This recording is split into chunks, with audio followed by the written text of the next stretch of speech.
Hey guys, this is Gene at DNS Bait, and this report is current as of Friday the 29th here. Up here on Lake Mendota, we'll start with the perch action continues to be pretty slow from what I can tell. Not a lot of action going on in the lake, although every once in a while I'll hear through the grapevine some guys catching a few fish. But they're always somewhere different. Sometimes they're in 4 feet of water real early in the morning. Sometimes they're out on the weed line, tight to the edge. Sometimes they've even been out on the flats in 20, 25 feet of water. That hatch cover area, Spring Harbor area, is probably the area that I still hear that. But once in a while I've heard it in Warner Bay here recently too. But you can't really put your finger on it. Bluegills on Lake Mendota, I'm hearing a few of those, but they've been out on the bars, anywhere from the weed edge out to about 25 feet of water. When they're out there, they seem to be out on the rocks a little bit. Walleye action seems to have slowed a little bit, although there are some guys that are still having a little bit of luck with walleyes on Lake Mendota here. And the smallmouth have been getting a little more active out on the bars. The guys that are fishing those told me about 20 feet of water. Jig and a half a crawler has been working pretty good for them. They've been catching a variety of sizes. Every once in a while they get a nice big one, but most often or not they're like 12 to 16 inches. But there's a nice fish. They're fun to catch. Haven't really heard anything on muskie action on the chain here at all lately. The best bite for panfish is still on Lake Monona.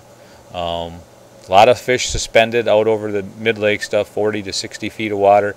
The active fish seem to be in that 20, 22, 23 foot down. For some reason, they're a little deeper this year than I normally catch them. I usually catch them up a lot higher than that.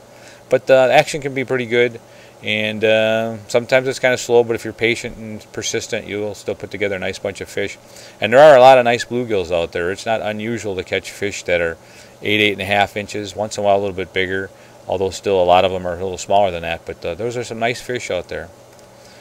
I still hear a bit of perch action on Lake Monona, but it's weed fish, you know, and you got to kind of bounce around. Quite a few different areas on the lake where they've been catching some perch at times. But again, they're pretty tight to the weeds, and you got to find them. You just got to move around, move 50 yards, anchor, move 50 yards, anchor. That's about all I got for you on that perch thing. Largemouth bass seem to be pretty quiet on the whole chain here. I haven't heard much of anything. The guys that are fishing them tell me they're struggling a bit here the last couple of weeks. And then over on Mud Lake, there's quite a few guys fishing there in the dredge hole. I'm sure if you're driving down the Beltline, you see them guys. I hear they're catching quite a few bluegills around the edge of the mud hole, of the dredge hole there on Mud Lake. Lake Waubesa and Kegonsa continue to be pretty quiet. I really don't hear much of anything going on either one of those lakes right now. At least that's what I hear. If you've got anything to report you can offer me on that, give me a call here at the store, 608-241-4225. As far as this holiday weekend goes, we're going to be open every day. Monday we're going to have some special hours. Friday 5:30 a.m. to 7 p.m. Saturday from 5 a.m. to 7 p.m. Sunday from 5 a.m. to 5 p.m. And on Monday, the holiday, will be open from 5:30 a.m. to 2 p.m. Hope everybody has a safe holiday, and we'll talk to you later. Thanks. Bye.